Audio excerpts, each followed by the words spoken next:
Grace Wells, welcome to the Creative Souls of Clare podcast. How are you doing? I'm good, Rory. It's great to be here. Thank you. I really appreciate your time. And you're in lovely Ennistimon, just not too far from the town, in a lovely part of the world there. Yeah, I kind of won some secret jackpot and ended up in the most lovely house in Ennistimon, really. Kind of like there isn't a nicer place to be than where I am. I have to say, I would be inclined to agree with you there, because I'm fortunate to having been to your home, of seeing its setting. And one of the things I like about it is it's got so many trees around it, and it's got a river around it, and it's close to town, but it's in nature. And what was that secret jackpot, and how does one get one? And but really, I'm just curious, like, what was the journey that brought you to that house? Well, I mean, I really do think there was some divine gift about the actual to be able to get the house itself was some blessing from powers that I couldn't even name. But I used to live in Tipperary. I was in Tipperary for about 30 years, and I got kind of isolated and lonely. My kids had left home, gone off to college. They were in the cities, and the very remote rural world wasn't suiting me anymore. And my dear friend Dave said, Grace, if I was going to move anywhere in Ireland, I would go to Ennistimon. And so I started to check it out. And then I also heard about Moy and the community vegetable garden. I'd been growing food on my own for a long time, Rory. And I really knew I couldn't do it on my own anymore. I needed community. I needed to be growing with other people, to be sharing the responsibility and the labor. So I was really attracted by the lovely vibe of Ennistimon, by the sea, and by Moy, and the chance to be growing food with other people. Yeah, and the house was just a gift kind of thing. Yeah. It's like it just happened to be here, and I happened to be so lucky to just like it all worked and it all fell into place, and that was really just blessing. It certainly, I mean, it's certainly a fairly dynamic and vibrant place to be, and a creative place to be. How aware were you of the creative appeal in that move, in what it might mean for your work and your poetry? That's a good question. Do you know, like, personally, I don't, that's a very good question, Rory. I think it was more that if an artist is going to be creating, like a writer spends a huge amount of time on their own, in a room or out in nature writing, like it's a very lonesome thing. So for me, in terms of the creativity, it was when I come out of that creative space, that I would have the support of a kind of living culture around me. So it wasn't that I was going to start engaging with other poets particularly. I mean, it's so wonderful that there's all these musicians here, that there's so much going on artistically. But it's actually that if you're looking at what does an artist need, and what are the supports an artist needs, they need kind of some sort of shelter, different shelters. And for me, the community here was really more about supporting Grace, the person, in order that she can continue to go into that isolation. Because I was doubled up with isolation in Tip. I had the isolation in my space, my study, and I had the isolation of the rural environment, and the doubling up was not helpful anymore. Yeah, it's an interesting balance, that, isn't it? The to have that kind of inner world and outer world, and to get them in balance. Because if one is out of equilibrium, then it can throw things off massively. Yeah, it's hugely important. Like, really, I have a wonderful friend, Hannah, and she talks about our 11 main needs. And, you know, all these fundamental needs, even if one of the fundamental 11 needs is off whack, then that can have a major effect. So yeah, certainly there's a lot of different elements involved in that creative process, and the life of being an artist requires a lot of different things to be harmonious, to be good. And do you remember the first time in your life where you either decided to be an artist or said, I am an artist? Is that, or did it just kind of happen? Well, it's so funny, isn't it? Because I think so many people really would struggle to say I am an artist. And even now, I would have some difficulty around kind of assertively saying, I am an artist, even though like I am, I've been a professional artist for 20 years. But as a child, I loved writing. I always wrote extensive essays and things in school when you had to write. And I always wanted to be a writer. And then in school, I made plays and things. But it really wasn't encouraged. I came from a very conservative family who, you know, channeled people towards being teachers or doctors or lawyers or like, you know, real proper jobs.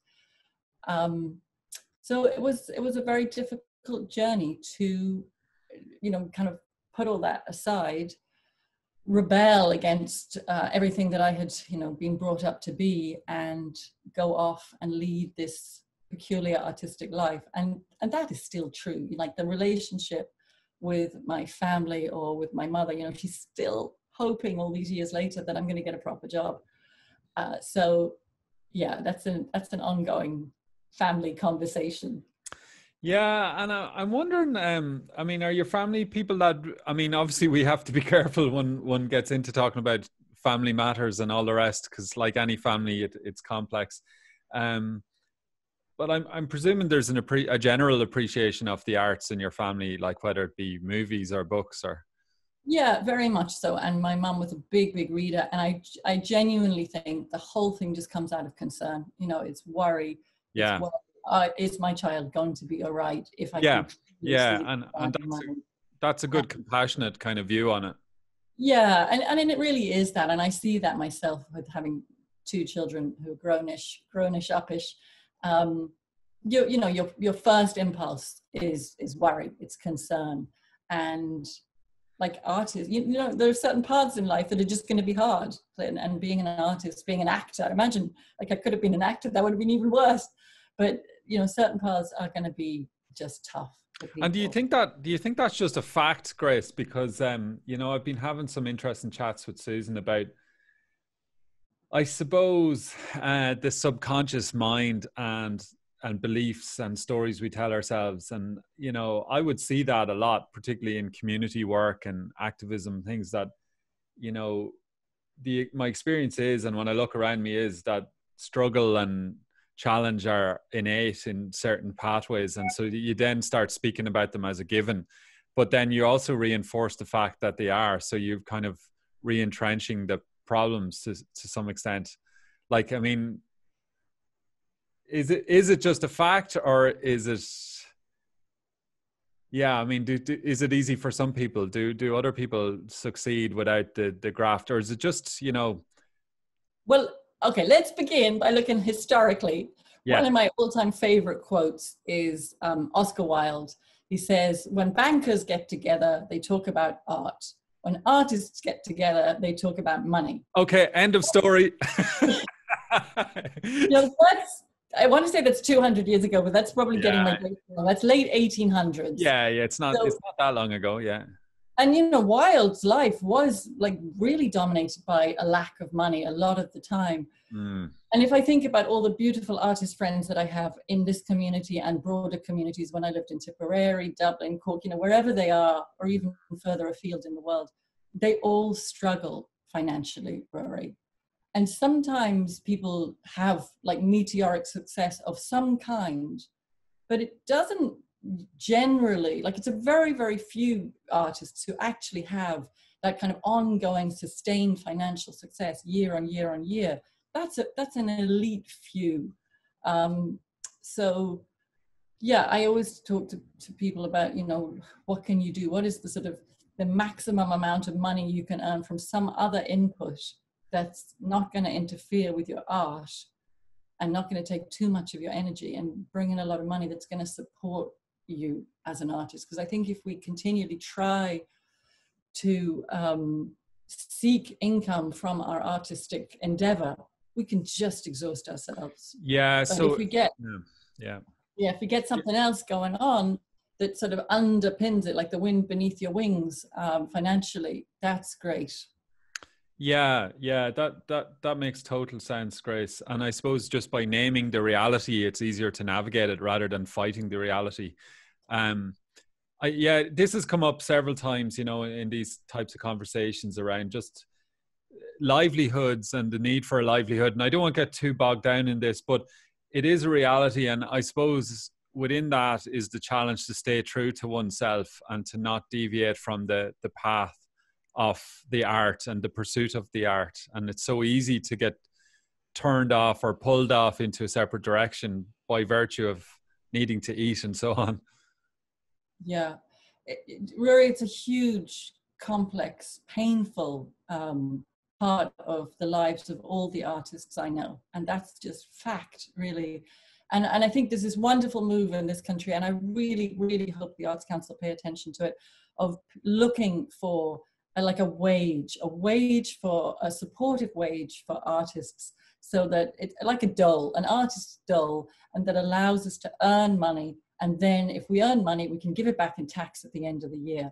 But if you gave all the artists that kind of base, like professional artists, you can't just be any old, and I want to use the word tosser, but perhaps I should prevent myself. If you've proven you're a professional artist and you were able to just draw on some kind of financial support that allowed you to earn, and you give the excess back in tax at the end of the year, you at least know your teeth are covered, your car is covered, your basic ability to live and survive in an extremely expensive capitalist culture is looked after.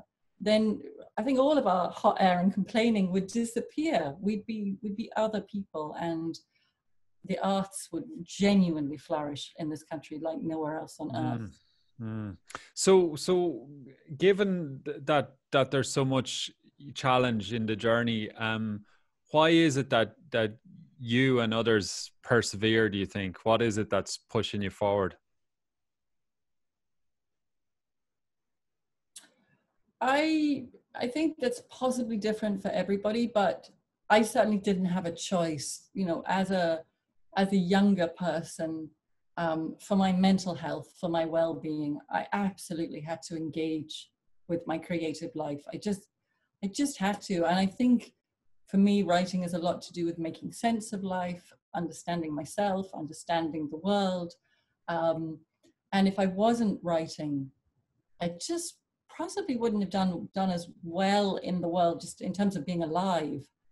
I think for me, it was like an absolute drive around mental health and staying well and sane in what is a really pretty imbalanced, unfair, peculiar and chaotic society within a chaotic world. So does that answer your question?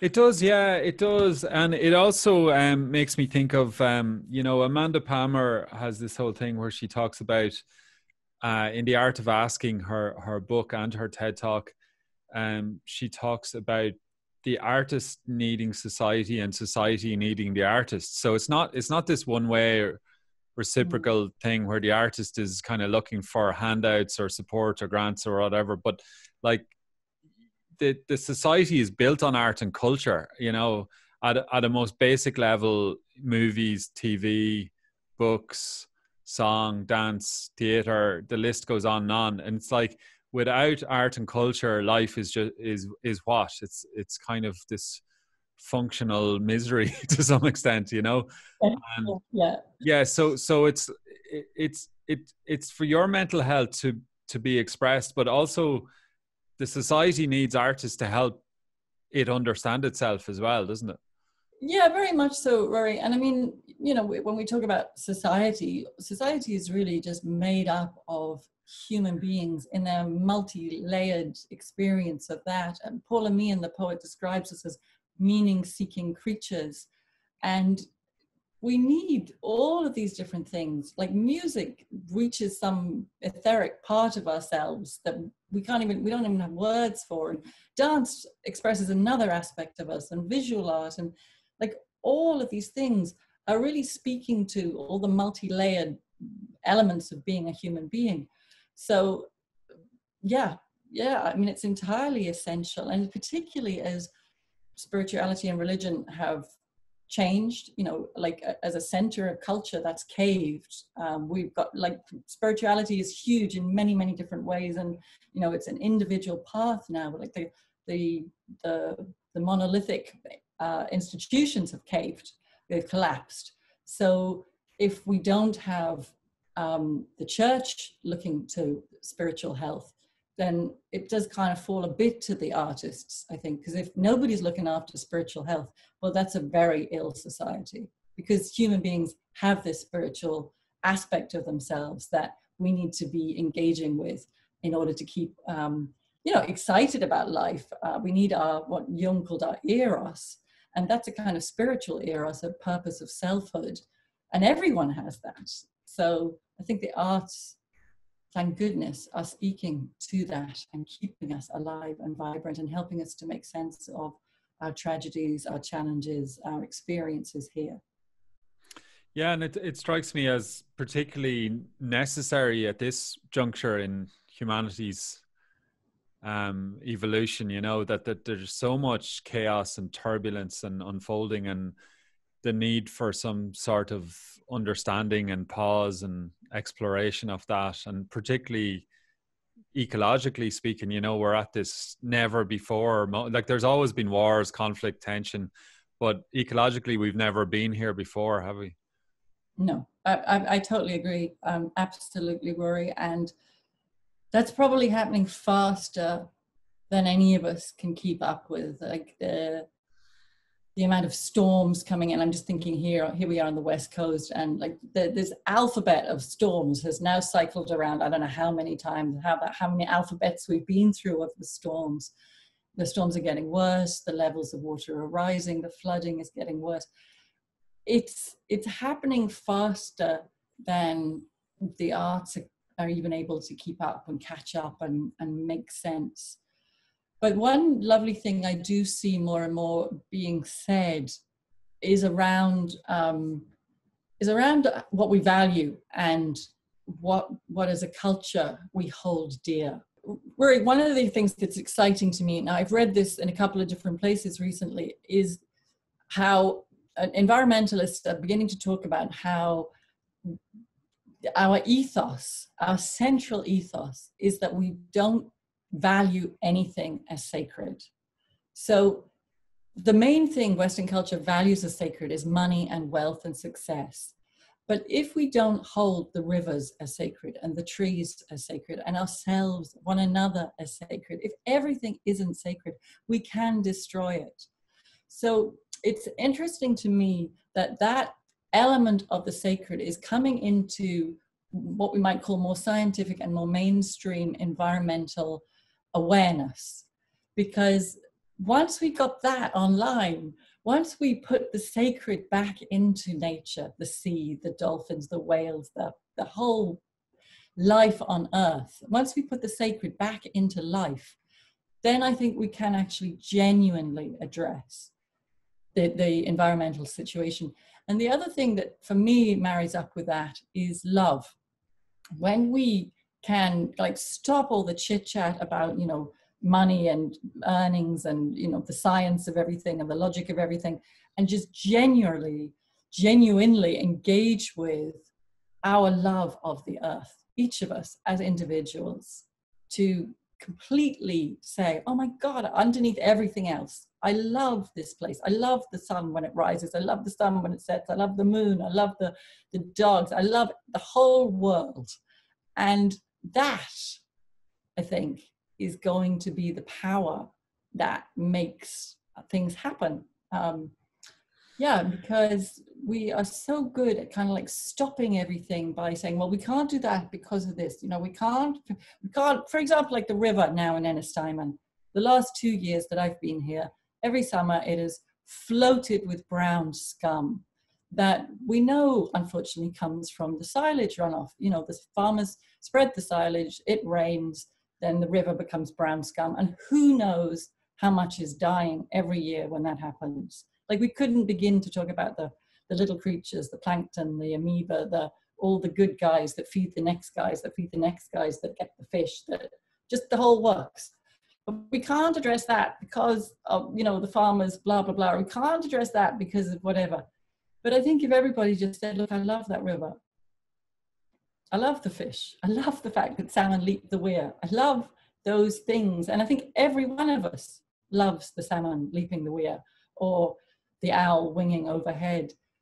And that's what we kind of need to remind ourselves of, that as a culture, actually, it's not money that is our goal. It's the fact that we hold some things as sacred. Yeah. So there you go. I've said my piece now, Rory. Well, I'm presuming this is, or I'm assuming that this is, this sentiment is informing your work at present. Yeah, that's a really good segue.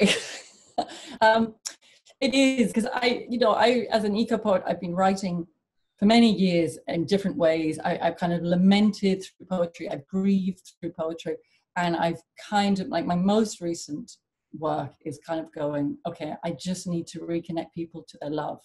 So I do have, that is kind of like the poem. I did bring a poem along today, and that is in this poem. So you have it there? You're gonna read it? Have it here? Yeah. Yeah. Are you up for it?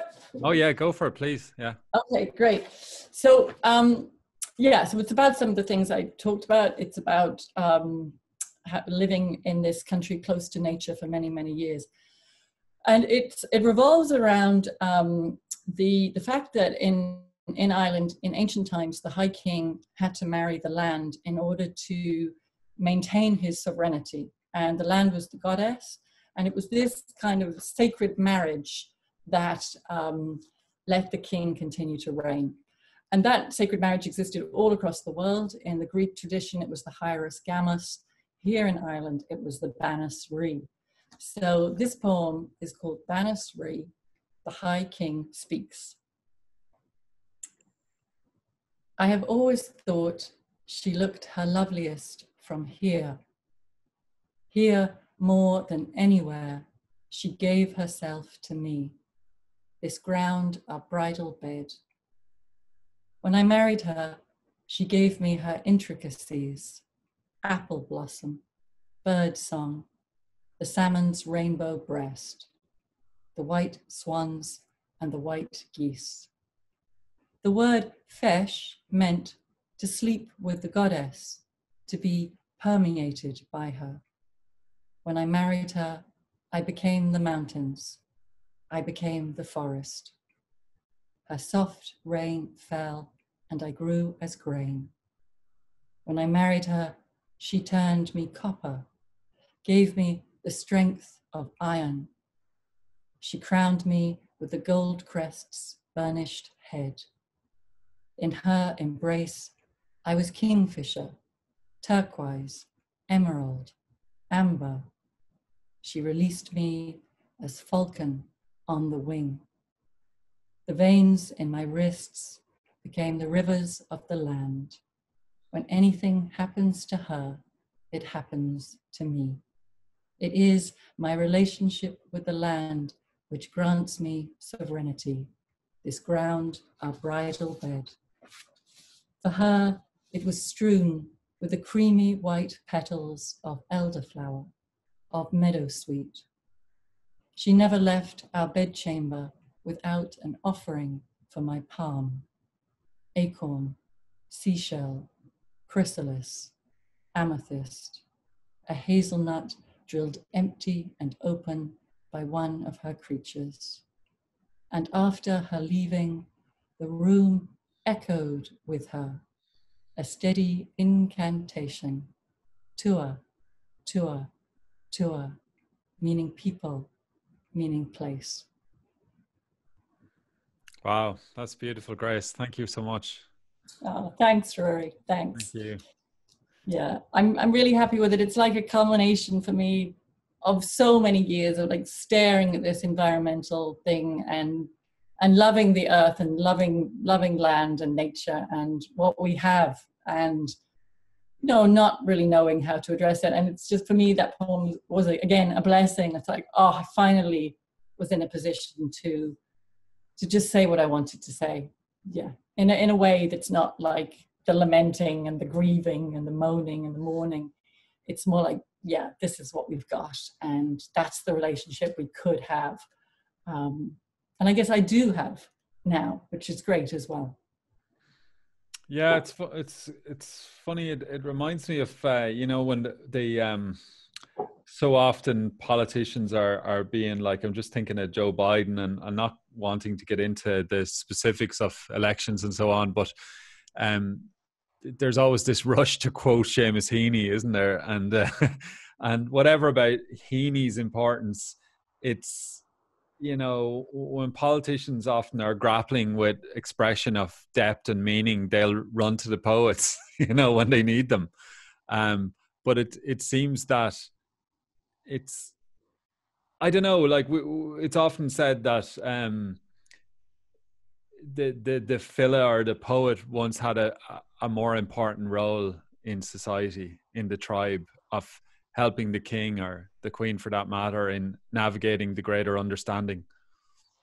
Yeah, and I think it's so interesting because that's certainly true. Like, in that, you go back to that era and poets had a big part to play, and that kind of continued. Like, you go back to Shelley and Keats and that generation, and yeah, they were like, some of them, not all of them, some of them earned a fortune from being poets. And you know, you look at Neruda and his first book of poems, everybody read it, everybody bought it. And I think poets really haven't yet managed to catch up with the culture we're now in. You know, somewhere between 1890 and 1920, 1930, poetry just stopped being something that people really just went to, referred to, were with. So poets like do find it particularly hard to earn a living. I think musicians probably do better, or visual artists, or, you know, there's all kinds of other types of artists who possibly find it easier to make a living. But poets, we financially, we're charity cases. So yeah, that's interesting. But I'm hopeful it can change. One of my latest projects, Rory, is to start engaging with poetry film. Now, at the moment, as well, there's no possible future income from my making poetry film, but I do think I can make poetry film and engage with the way the world has now moved, that everybody has got this personal computer, that it is quite quickly, you might very easily look at a 2-minute film if it just flashed up on your feed, kind of thing. So I think that poetry could again do something quite significant within the culture. And of course, the spoken word writers have become much more part of the current culture and scene as well. But whether they're able to make a living out of it in the way that, go back to Byron, I'm just trying to get this poet's name in my head, like Byron made a fortune. So, you know, that's gone. And yeah, I mean, it's been one of my big complaints that culturally, poets in the last number of years, we kind of made ourselves a bit irrelevant. I do think politically, like, the politicians should go, oh no, not the poets. Like, that the poets should be able to be, like, we should be able to stop the traffic. We should be able to stop the culture and say, you know, and give out and be listened to in the same way that the French truck drivers can all get around Paris and stop all the traffic. The poets could have that kind of political clout. And we got a bit lost in social media. We got a bit lost in touting our own work and our own ethos and our own selves. And we didn't engage. We could have been political lions, and we haven't been. And that's a big disappointment to me. Yeah, when I go online and I see I don't tend to do it much, but I see other poets, it's all about my poem got published here, my book got published there. It's not like the big roar. The world in the last 30 years went down the tubes, and we needed to be addressing that and roaring and having the politicians take us very seriously. So if the king is not listening to us anymore, it's partly our own fault. And I'm not sure that the king is going to listen to me, or any politician is going to listen to me, but I'm not giving up my political voice, and I'm not stopping saying what needs to be said. And I suppose the other thing about that is, I do think people didn't want to hear. Like, I was talking about the environment 20 years ago. I was reading poems about that. And I think there was such resistance in any room where I read. People didn't want to know, Rory. We just were hoping it was going to go away, or somebody else was going to fix it. Yeah, so that's been a challenge for me, to continue to engage, continue to use this medium, because it is my medium, it's my only art form, really. I do write prose, but poetry is somehow the thing that I'm not a musician, I'm none of those things, I'm not a singer. So this is where I come back to try to say in a creative and sometimes beautiful way, we are in big trouble and we need to be addressing this. And I don't know the detailed, Grace, but I have a sense that you've done a lot of work in community settings and mentorship and education. Am I right? Yeah, absolutely. Like that's kind of, I mean, that's the zone where I've been able to earn a living and carry on is by teaching, all kind, the whole, I feel at this point where I've done it all, but I've done a lot of teaching, I've done a lot of mentoring, I've engaged in all sorts of things, from open mics to festivals to whatever. Yeah, that's how I've supported the artistic practice, which has actually been a little bit exhausting. I've been lucky, I was lucky last summer that I have a guest room which I use for Airbnb. That's actually a much steadier, more helpful support to my artistic practice than the freelance work, which is like up and down on a roller coaster. Yeah.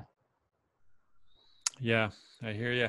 And so what for you in terms of when you feel the creative fire stirring, like, is it always there, or does it ever go kind of fallow? And what does it look like when it strikes?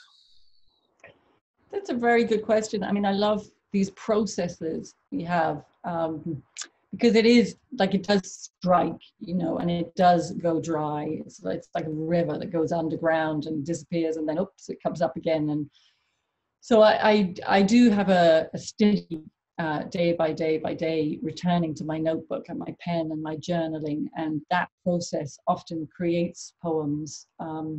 Or maybe if things have gone particularly dry, I will go and be in a place and let the place kind of speak to me, or something like that.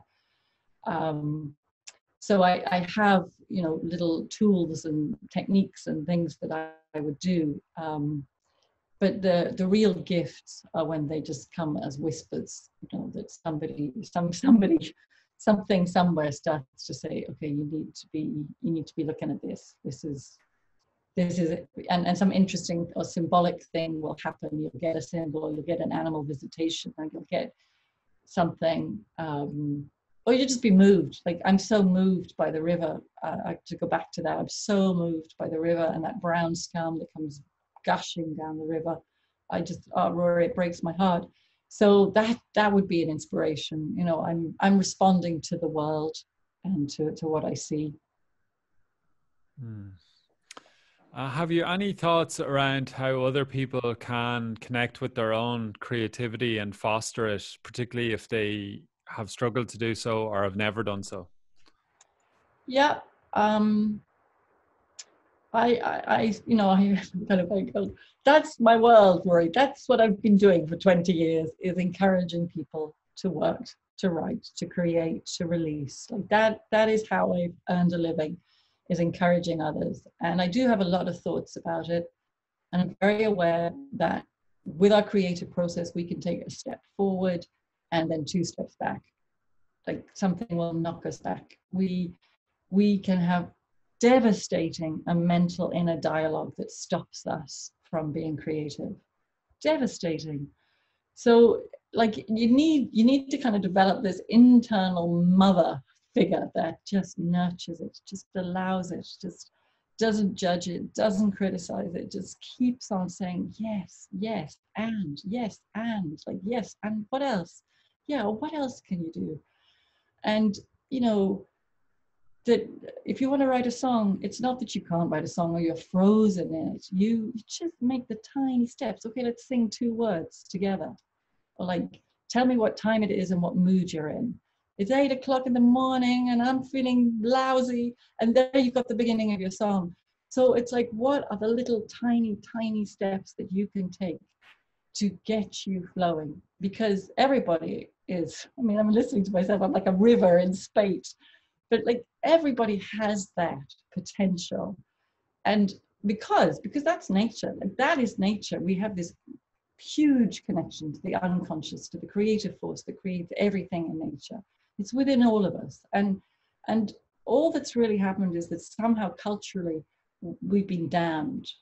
Like somebody has come along and damned that connection to the unconscious and to the flow of creativity that makes rivers and mountains and flowers and birds and bees and all of that stuff. So our task is just like, how can we undam ourselves and let the flow happen again? And it's like a child. You just got to encourage, sweeten, nurture. So that's kind of what I would say.